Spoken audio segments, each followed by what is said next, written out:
पता नहीं तुम मानोगी या नहीं मानोगी, लेकिन मेरी मंशा में कभी कोई कमी नहीं थी।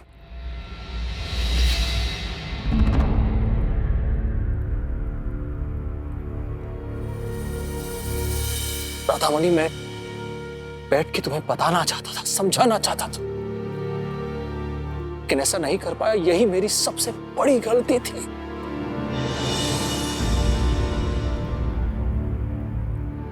क्योंकि मैं डर गया था।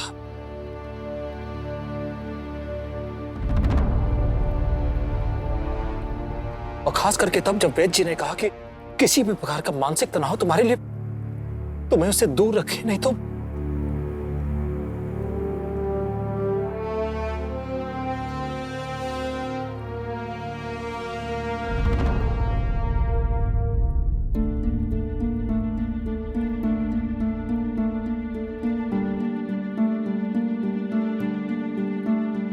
हमसे भूल हो गई, लेकिन हमारा विश्वास कीजिए, हमारा सिर्फ एक ही उद्देश्य था कि आपको कोई दुख तकलीफ ना पहुंचे, और वही हुआ। लेकिन जिम्मेदारी हम दोनों की है।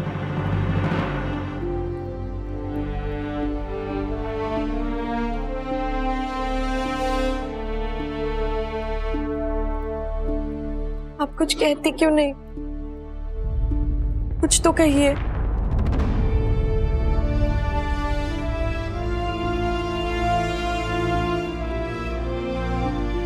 क्या कहूं मैं, जब मुझे पता चल ही चुका है कि आप दोनों जिम्मेदार हैं, और आज ये साबित हो चुका है कि आपने जो कुछ भी किया वो मेरे लिए किया, मेरे अच्छे के लिए किया। लेकिन फिर भी आप दोनों मेरी इस हालत का सारा दोष अपने ऊपर ले रहे हैं। क्यों?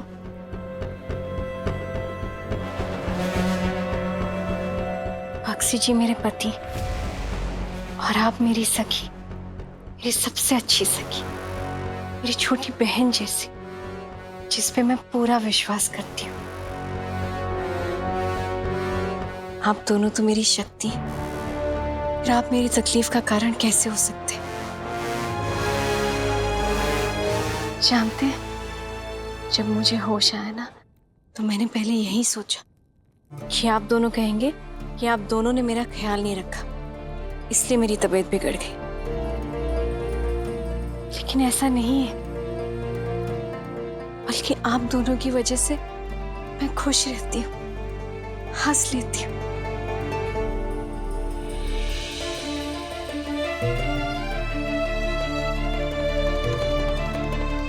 उस वक्त पता नहीं मुझे क्या हुआ, मैंने बड़म्बा नरेश की चिट्ठी खोली ही थी।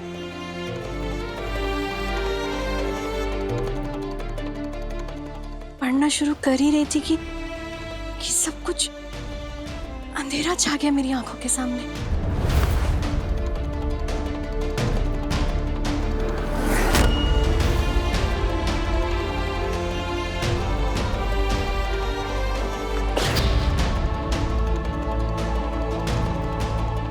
बस मुझे आखिर में ये याद है कि आप दोनों बहुत चिंता से मुझे देख रहे थे।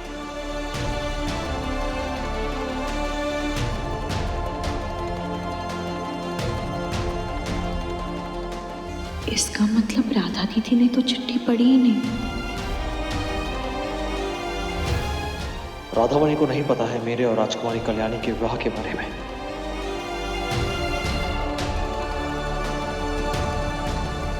आप दोनों इतना क्यों डर गए थे?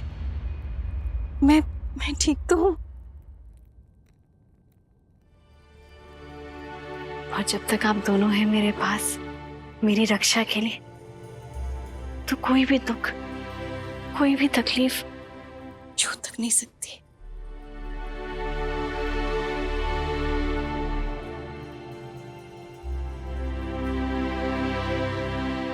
ये औषधियां हैं इनके लिए। रक्तचाप गिरने के कारण इनको चक्कर आया था। अब सब ठीक है? चिंता की कोई बात नहीं।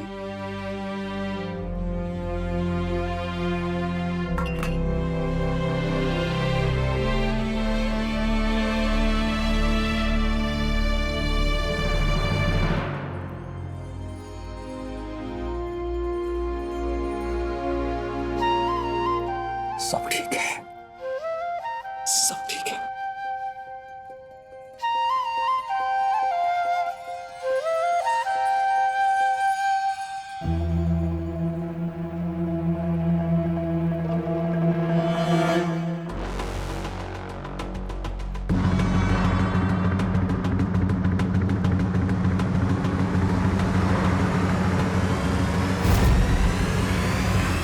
कैसी है अब तबीयत?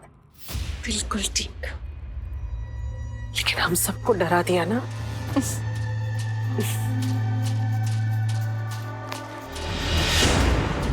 बड़म्बा नरेश की चिट्ठी जो तुम्हारे लिए आई थी, पढ़ते पढ़ते गिरी थी ना तुम्हारे हाथ से। लो। राधा, तुम्हें आराम की आवश्यकता है। मैं ये बाद में चिट्ठी पढ़ वैद जी ने कहा ना, मैं बिल्कुल ठीक हूँ। वैसे भी ना ये बीमार बीमार वाला माहौल मुझे बिल्कुल पसंद नहीं। लाइए चिट्ठी दीजिए, मैं आप सबको पढ़ के सुनाती हूँ कि बड़म्बा नरेश ने लिखा क्या था। फिर आप सबको पता चलेगा कि मैं बिल्कुल ठीक हूँ।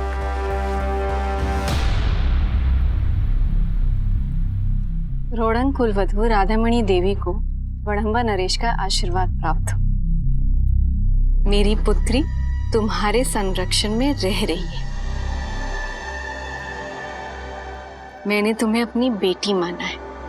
इस नाते कल्याणी चतुर्मणि को अपनी छोटी बहन समझकर अपना स्नेह और संरक्षण दो, यही विनती है।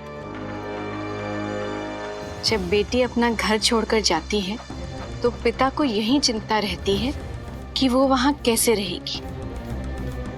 क्या वहां के तौर तरीके, वहां के रीति रिवाज में ढल पाएगी?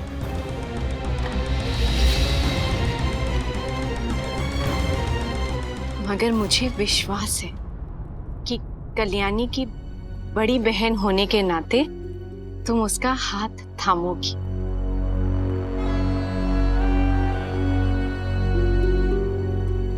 उसकी भूल को माफ करने से पहले उन्हें सुधारोगी। बक्सी जी से मैंने जो भी निवेदन किए उन्होंने सब स्वीकार किए।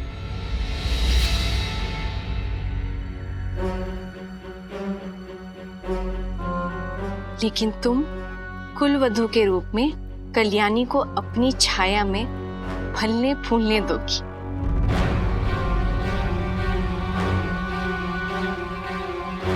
कल्याणी मेरी अच्छी बेटी है और वो भी तुम्हारा सम्मान करेगी, मुझे विश्वास है। यदि नहीं करे तो मैं तुम्हें अधिकार देता हूं उसको डांटने का। जिद्दी है थोड़ी,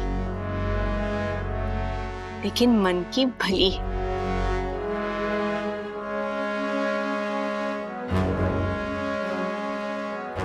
मैं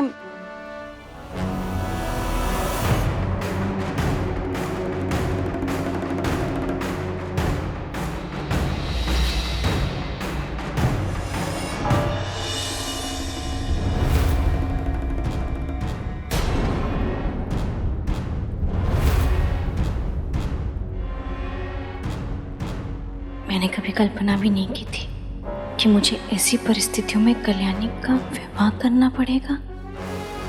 ना मैं किसी को आमंत्रित कर पाया और ना ही वैसे विदा कर पाया जैसा मैंने सोचा था।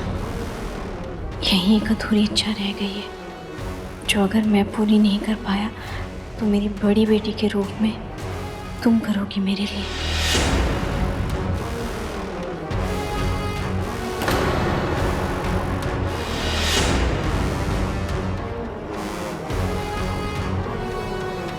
मेरी शुभकामनाएं, मेरा आशीर्वाद सदैव तुम्हारे साथ रहेगा।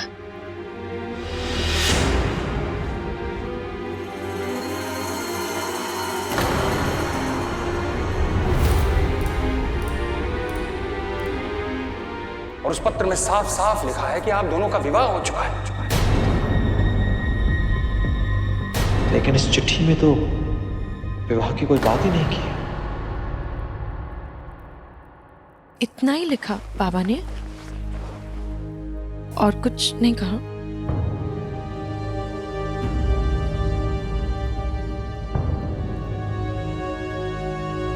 तुम्हारे हाथ थामने की जिम्मेदारी दी है मुझे,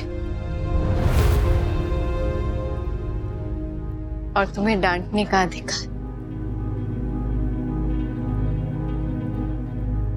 राधा, अब तुम थोड़ा आराम कर लो।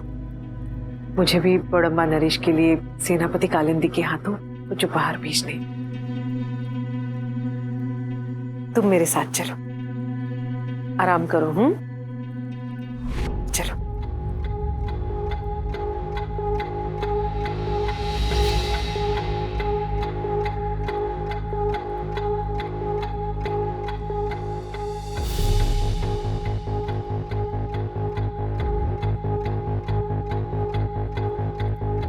आपको अगर कोई भी चीज की जरूरत हो तो मुझे बताइएगा। आपको आराम करना चाहिए।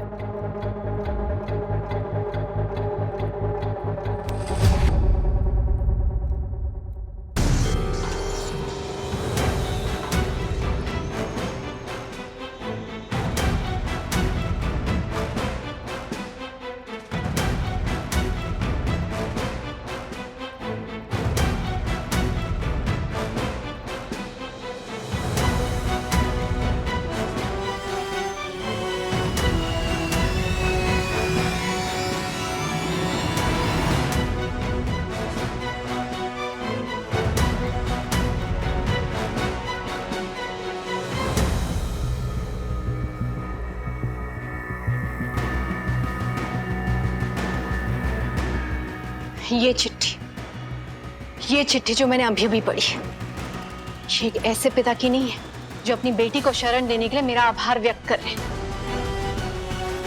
ये एक ऐसे पिता की चिट्ठी है जो ये जानना चाहते हैं कि उनकी बेटी विवाह के बाद ठीक तो है।